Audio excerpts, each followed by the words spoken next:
Donc on y va alors. Oui.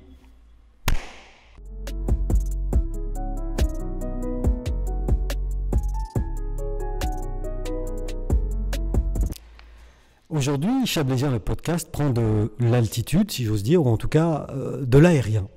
Nous sommes en compagnie et dans son studio de Mylène Miletto, chez Aerial Shape. C'est bien ça, Mylène ? Aerial Shape Studio, ouais. J'ai essayé avec l'accent, mais... Oui. Donc nous sommes dans votre studio, c'est comme ça qu'on dit ? Exactement. C'est un studio de danse, c'est ça ? Studio de danse aérienne. De danse aérienne. Ouais. Déjà, on a dit ça, on a dit beaucoup de choses. Mais tout d'abord, revenons au début, au tout début. Est-ce que vous êtes chablaisienne, Mylène ?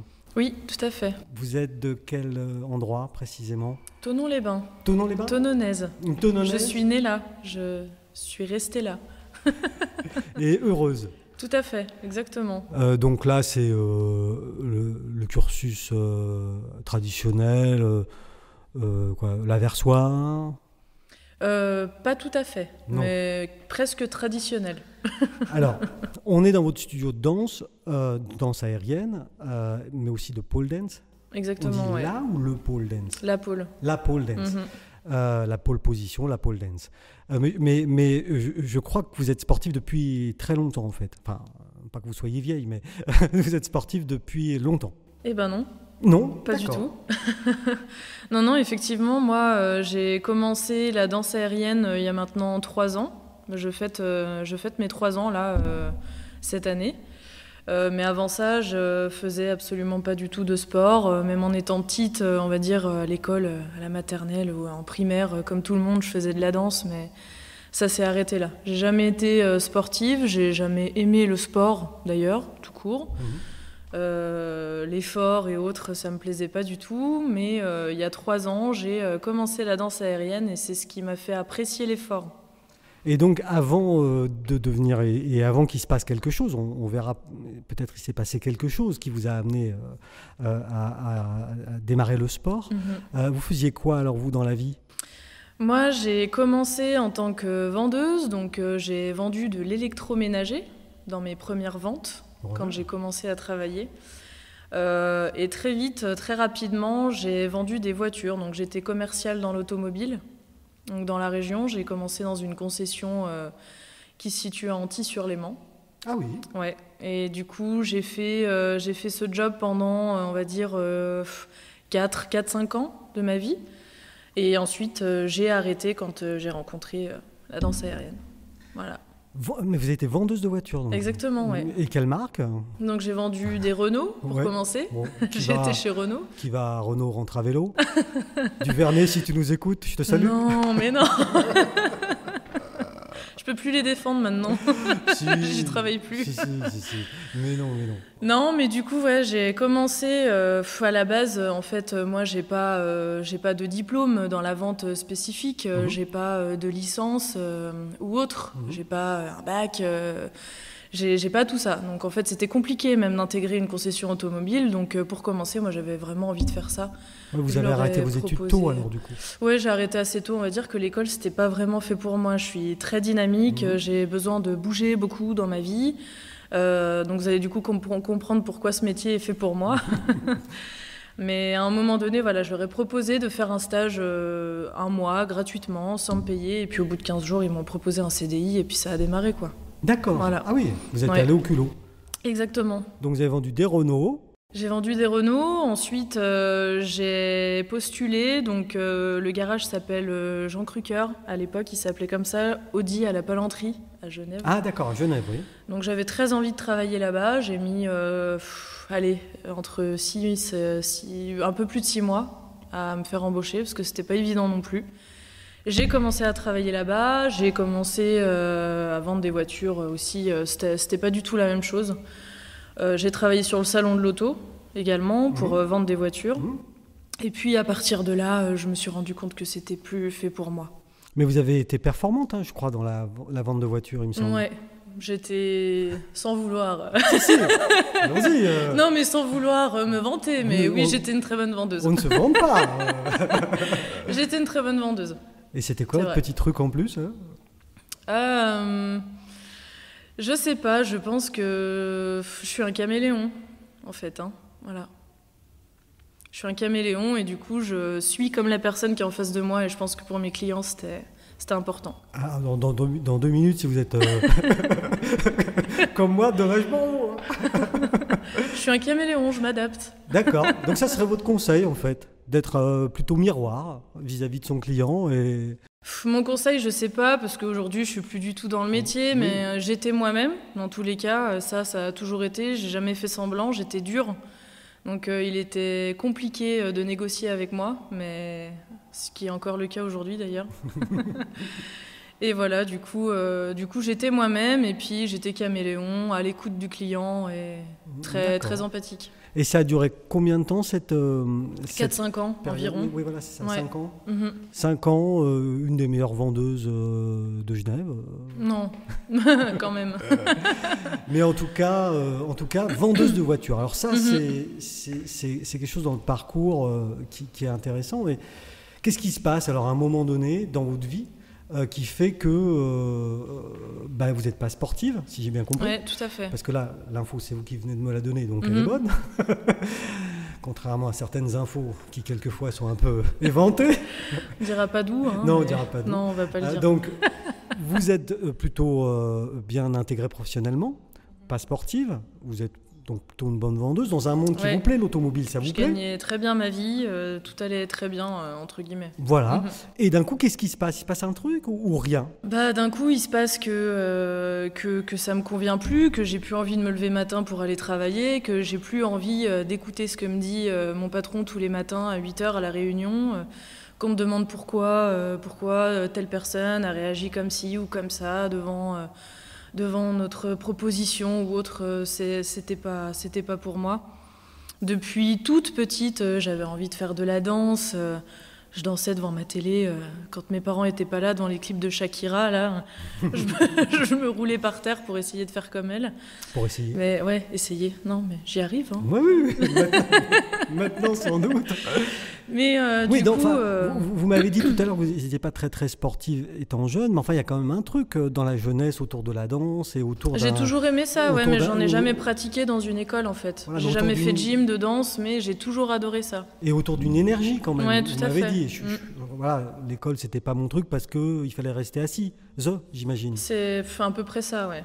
À peu près. Donc là, voilà, un petit ras-le-bol professionnel. Vous vous dites, bon, finalement, je vais peut-être pas continuer comme ça jusqu'à ma retraite. Ouais, c'est ça. Et vous avez, alors si c'est pas indiscret, parce que je sais que pour les filles, des fois, c'est un peu touchy, vous avez quel âge quand il y a cette révélation J'avais quoi? Là, j'ai ça. J'avais 24-25 ans, à peu près. D'accord. Ouais, arrivé à 25 ans. Et puis, en fait, c'est arrivé que j'ai pris la décision d'arrêter. J'ai commencé à faire des ongles à la maison. Vous prenez la décision d'arrêter, mais vous n'avez pas de plan B, quoi. Rien. J'ai arrêté. Un matin, vous vous levez, j'en ai marre. Ouais, c'est ça. Ouais, je veux changer de vie. Oui. Voilà. En fait, changer de vie, l'expression n'est pas vraie, c'est la même vie, mais avec un je veux chemin, une vie qui me correspond mieux. avec un chemin différent. Ouais, tout à fait. Et puis, donc j'ai essayé un métier qui me correspondait pas non plus. J'ai fait quand même des formations. Donc les ongles, alors? Ouais, tout à fait. Ouais, exactement. Mais pareil, assise toute la journée, du matin au soir. À discuter avec Madame Michu. Ouais. Bon, Madame Michu était sympa, mais mais c'était pas non plus pour moi, quand même. D'accord. Et il est arrivé un moment donné où j'ai eu des problèmes de santé, donc pendant cette période-là, qui ont fait que du coup, de toute façon, je pouvais plus travailler. Donc c'était des problèmes de santé qui étaient plus ou moins graves. J'ai subi une opération à la suite de ces problèmes de santé. Et du coup, quelques mois après m'être fait opérer, j'ai testé, on va dire, un cours de tissu aérien. Et là, pour moi, ça a été le déclic. Révélation, c'est génial, j'adore ça, je veux faire ça. Mais à l'époque, au niveau musculaire, ah non, mais c'était une catastrophe parce qu'en plus j'avais pris à tous les niveaux, il n'y a rien, quoi. Non, c'était une catastrophe parce qu'en plus avec mes problèmes de santé, j'avais pris 10-15 kilos. Les muscles, on n'en parle pas. J'étais pas sportive, donc j'étais pas du tout musclée. La souplesse, on n'en parle pas non plus, hein, jamais fait de danse, jamais travaillé ma souplesse de ma vie, donc finalement, quand j'ai débuté, j'étais même en dessous de 0 parce que j'étais dans un état de fatigue physique qui était assez avancé, quoi. Mais malgré tout, il se passe un truc. Oui, il se passe un truc. J'ai senti que ça allait être ma thérapie, en fait, hein, simplement. Donc, premier cours, deuxième cours, et au fur et à mesure du temps, les jours et les semaines défilent, et là, je me dis que j'ai envie de faire ça. J'ai envie de faire ça tous les jours, j'ai envie de faire ça. Je veux plus quitter cette discipline.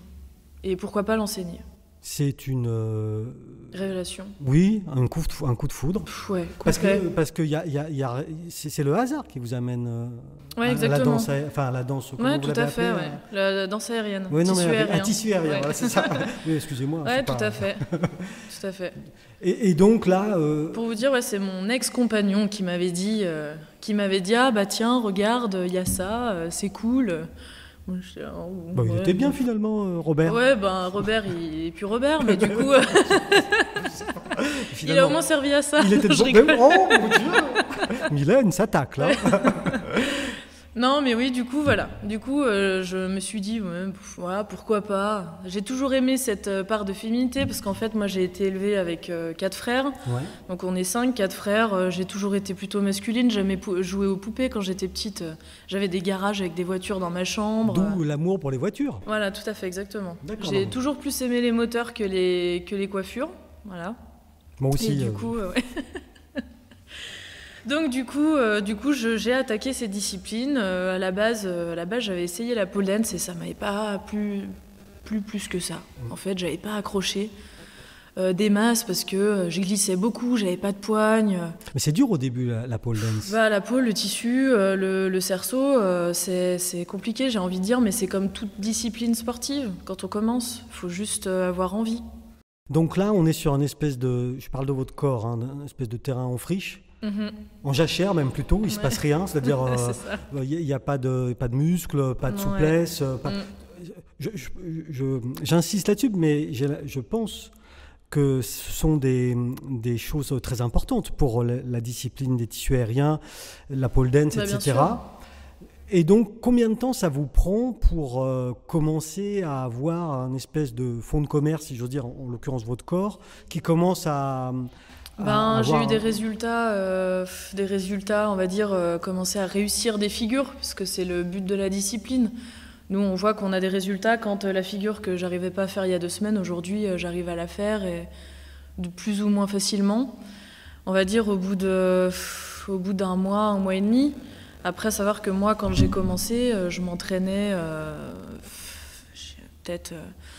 j'y allais tous les jours, déjà. Ah oui. Et puis, si je pouvais y être 2, 3, 4 heures par jour... Ah oui, ouais. Oui, donc on est sur 1 mois, mais méthode Mylène, quoi. Ouais, c'était très intense, c'est ça. Parce que 3-4 heures par jour, le soir, ça devait piquer un peu. C'était ma fréquence d'entraînement. Depuis que j'ai ouvert l'école, là, on va dire un petit peu moins. Je m'entraîne un petit peu moins, parce que forcément, je donne plus de cours, c'est différent. Mais c'était ma fréquence d'entraînement. Mes entraînements personnels se rythmaient à minimum 3 heures quotidiens, 6 jours sur 7. Ouais, putain. Ouais, c'est quand même costaud. Et du coup, au bout d'un mois, vous commencez à avoir les premiers résultats intéressants. Et cette idée dans votre tête de dire moi j'aimerais bien enseigner ça, c'est pas venu tout de suite, non, en fait. Ça me traversait pas trop l'esprit au début, puisque je pensais pas à ça immédiatement. Là, moi j'avais juste envie de prendre du plaisir, et puis finalement je me suis découvert un côté très compétitrice avec moi-même, non pas avec les autres, mais avec moi-même. J'avais envie d'aller plus loin et d'aller plus haut, toujours. Et du coup, on va dire qu'au bout de 3-4 mois, en fait, une occasion s'est présentée. Et j'ai eu l'occasion, justement, de proposer mes services en tant que professeur, entre guillemets. Et puis, ça avait été accepté. Bon, c'était dans une association. On voyait les choses différemment, enfin...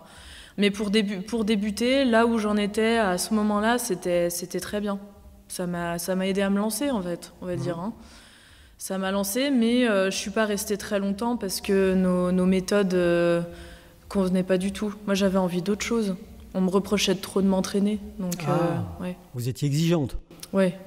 Vous l'êtes vis-à-vis de vous, donc du coup, Oui, vous tout à étiez fait. trop exigeante Mhm. vis-à-vis de vos élèves, entre guillemets, en tout cas de vos disciples, je sais pas comment on appelle ça. Ben, j'étais exigeante envers moi, en fait. Je voulais pas Mmh. qu'on me dise d'arrêter de m'entraîner. J'avais pas envie qu'on me dise arrête de t'entraîner, tu t'entraînes trop, ça sert à rien, t'en feras jamais ton métier, hein, parce que c'est ce qu'on m'a dit à ce moment-là. D'accord. Ça marchera pas, tu pourras jamais gagner ta vie avec ça. Ah, vous l'avez entendu ça? Ah bah oui. Ouf. Beaucoup? Ouais. Ouais, oui. Et là, du coup, en général, j'imagine, hein, quand on vous dit ça, bah, vous doublez les séances, non? Ah ouais.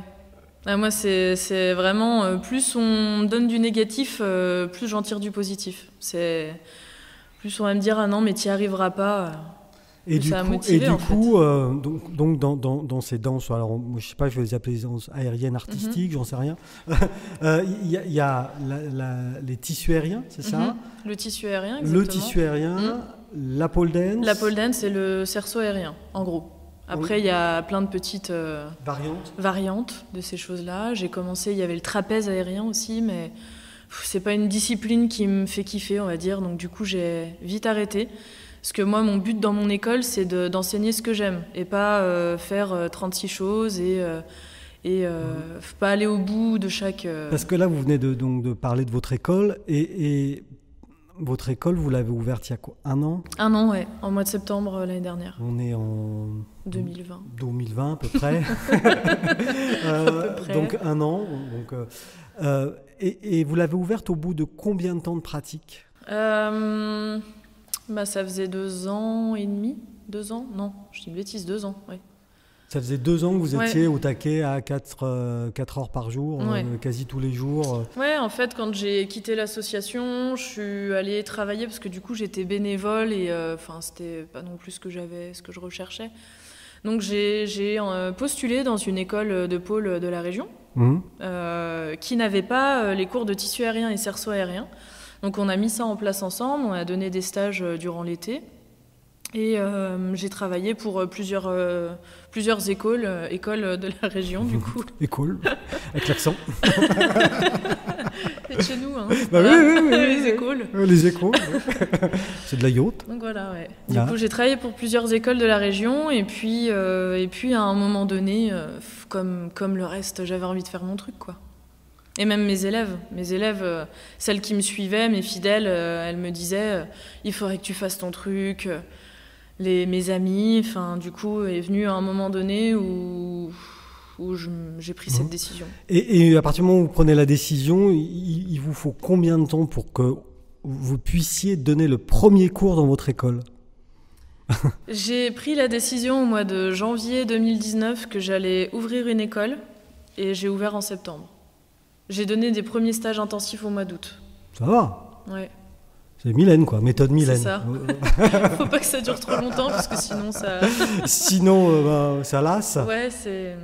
Non, mais enfin, quand c'est j'ai une idée en tête, Oui. ça se passe généralement Parce- rapidement. Parce Quoi. que donc janvier, août, jusqu'à preuve du contraire, ça fait à peine 8 mois. C'est rapide, ouais. Vous avez... Ça a été difficile. Oui, hein. voilà, vous avez, Ouais. vous avez un peu souffert pendant cette période-là. Bah, c'était compliqué parce que il a fallu faire comprendre à l'école où je travaillais que j'allais plus travailler pour elle. Après, ça se passait mal. On n'était pas vraiment payé pour être honnête, donc de toute façon, non, mais voilà. Oui. Du coup, c'était pas forcément compliqué de vouloir passer à autre chose. Et puis, ce qui a été compliqué, c'est de partir de zéro, parce que on peut pas dire que j'étais Rothschild, hein, donner des cours de pole dance à cette époque-là. Et puis, je partais de rien. Donc, devant les banques, présenter un projet, ouvrir une école de pole dance dans le Chablais. Voilà. Voilà. Quand vous arrivez devant le bokeh, il dit c'est quoi la pole dance? Ah, d'accord, on en est là. Et qui tape sur Google pole dance, vous imaginez les images du coup qu'on peut avoir. Ouais. Pour vendre la discipline, c'était sympa, ouais. Oui, mais justement, c'est rigolo là ce que vous dites, parce que, enfin, c'est rigolo, parce qu'il y a quand même une image un peu sulfureuse autour de la pole dance. Ouais. Et surtout dans le Chablais. Ah bon? Principalement ici? Non, mais c'est vrai qu'il faut le dire, on est une région qui est pas très ouverte, pas encore, on y arrive. Nous y sommes. Nous sommes en chemin pour ouvrir nos mentalités. Vous évangélisez voilà. les mentalités. C'est ça. C'est ça? Mais du coup, ça a été super compliqué au départ. Du coup, j'ai été aidée par Initiative Chablais. Donc, je suis passée devant un jury d'avocats, de Avec des cravates, exactement, hyper sérieux. de plein de monde. J'étais toute seule avec devant plein de monde sur une table en U. Alors, présentez-nous votre projet. Alors voilà, bonjour. Oui. Moi, c'est Mylène. Je vais ouvrir une école de pôle. Au pôle Au pôle Nord Ah non, c'est pas ça. De pôle genre de trucs comme ça, non? Non, Non, mais oui, du coup... Bon, ils ont été gentils. Ouais, très gentils, ouais. Non, ça s'est bien passé, mais après, j'ai jamais trop stressé devant... Non, mais enfin, ce que vous êtes en train d'expliquer, c'est intéressant. C'était compliqué. C'est que vous arrivez dans un autre univers. Un univers... Oui, puis il faut dire que moi, la comptabilité, tout ça, c'était compliqué. Donc, il a fallu que je prenne un rendez-vous avec un comptable pour faire un prévisionnel. Moi, je un business plan. Ouais, un business plan, tout ça. Moi, je savais même pas comment ça s'appelait, toutes ces choses-là. Je savais même pas quoi demander, d'ailleurs, en appelant le comptable. Bonjour, j'aimerais ouvrir une entreprise. Qu'est-ce que vous pouvez faire pour moi? Donc, j'en étais là. Et ça sera quoi, votre entreprise? C'est ça, encore une fois. Donc, oui, donc du coup, on est passé par là. Vous étiez à 0, ah, ouais. 0, 0. Oui, à 0, 0, 0. C'était drôle. Oui, non, mais j'imagine. Mais je rappelle quand même en 8 mois, quoi. Enfin, vous avez appris hyper vite. Il a fallu se mettre dedans, de toute façon. Hein. J'avais pas le choix.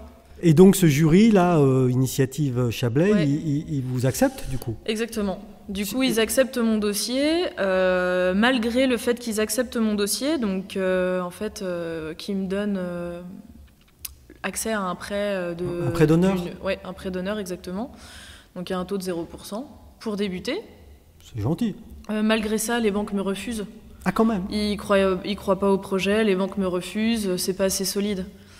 Donc malgré ça, compliqué, donc on décide de passer devant, mon dossier est envoyé à France Active.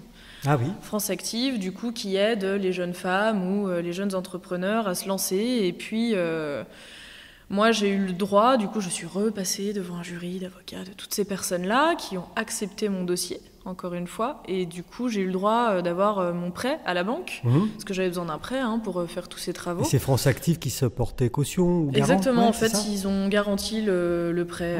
Voilà. Donc du coup, j'ai été aidée par ces deux associations-là et ça m'a permis d'avoir une porte ouverte. Donc au bout de la 5e, ou je ne sais plus combien de banques qui me disaient non. Non mais Mylène, redites le chiffre. 5 ou 6 banques qui m'ont dit. Ouais, non, parce que ça, pour les jeunes femmes qui nous écouteraient ou même les jeunes hommes, on peut vous refuser 4 fois. Je me suis pris des portes fermées. Ah, oui. Ouais. Non mais donc, oui. Et j'ai eu du coup l'aide d'un ami. C'est le fameux appel à un ami. Voilà, c'est ça, 50-50. Là, j'ai fait appel à un ami. Ouais. Un ami qui m'a envoyé vers son conseiller bancaire, professionnel d'ailleurs, qui était le directeur de la banque. Et au premier rendez-vous, il m'a dit que j'avais pas encore la réponse de France Active à ce moment-là. D'accord. Et il m'a fait comprendre mot pour mot au premier rendez-vous que si France Active nous suivent, ils nous suivent sur le projet. Bon. Et du coup, ça a fait, on s'est lancé. Voilà. Ça a mis du temps. C'est quelle banque, ça? Donc la Banque Populaire. Ouais. BPORA. Tout à fait. Ouais. Tout à fait. Represent. C'est ça. Bon, et du coup, mais il faut être courageux quand même quand on se lance comme ça. Avec un projet en plus. J'avais plus de travail. C'était compliqué. J'avais plus rien du tout. Il fallait que je fasse des travaux dans un local de 160 mètres carrés qui était vide à la base. Il a fallu aussi que le propriétaire soit gentil et patiente longtemps avant que je lui donne une réponse, parce que moi, j'avais vu le local au mois de janvier, on est rentré au mois de juin. Donc il a attendu 6 mois gentiment que je lui dise oui ou non, ça va faire ou pas. Donc là, vous avez 160 mètres carrés, c'est ça? 160, ouais. Que vous louez? Ouais. Et donc là, en janvier, le gentil propriétaire dit bon, ok, je vous garde le truc. Et vous commencez les travaux quand alors? On a commencé les travaux, j'ai eu les clés le 3 juin, on a commencé le 15 juin. Et vous avez fait quoi entre le 3 et le 15? Je croyais que vous étiez motivé. Le temps que les entreprises Non. se motivent. Je plaisante. Tout le monde n'est pas comme moi. Je plaisante. Je plaisante, Mélène. Non, ouais, qu'est-ce qu'on a fait pendant ce temps? Il fallait faire des choses avant les travaux. Voilà, donc on a fait des choses avant les travaux. Et puis voilà. Les travaux ont commencé et puis pour le 10 août, j'avais des stages,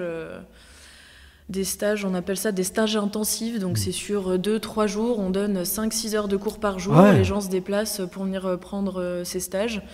Et j'en avais tous les week-ends du mois d'août et la semaine, j'avais les enfants. Donc c'était pour faire connaître l'école, pour faire un gros coup de pub et puis aussi pour que mes élèves me retrouvent. Ah, nous avons Lennon, n'est-ce pas? Chut.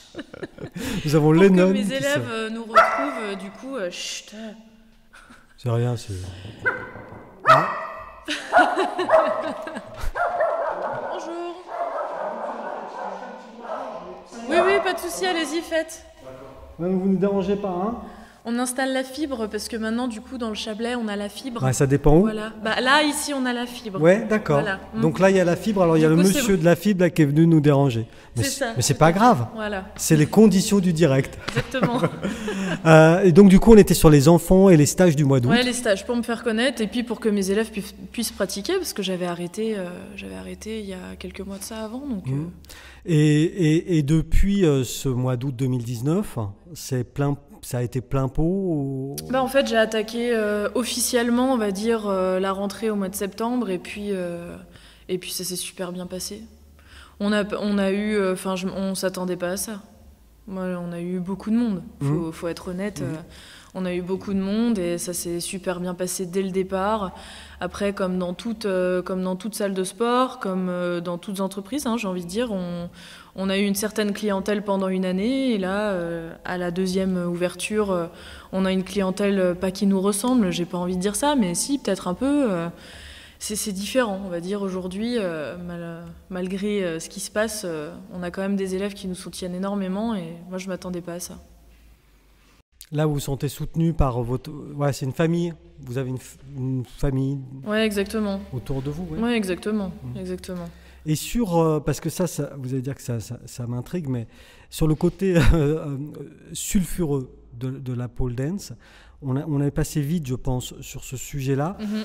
Ce qui serait intéressant, enfin, à mon avis, pour les gens qui nous écoutent et qui ont cette image-là en tête, cette image sulfureuse, ce que j'aimerais, moi, c'est que vous expliquiez pourquoi ça ne l'est pas, en fait. C'est extrêmement physique, etc., etc. Ouais, tout à fait. Le problème, c'est qu'on a tendance à penser que, faut dire ce qu'il y a, la pole dance, c'est du striptease, donc la pole dance se pratique encore de cette manière. Oui. Il y a encore des cours de pole dance où on fait du sexy, mais parce que les femmes en ont besoin aussi. On a besoin de ça aussi. Mais on a besoin d'être sportive. Et la pole dance, c'est un sport. Aujourd'hui, c'est un sport, on le pratique comme un sport. Moi, j'ai des élèves qui viennent au premier cours et qui me disent « Non, mais j'aurais jamais pensé que c'était comme ça ».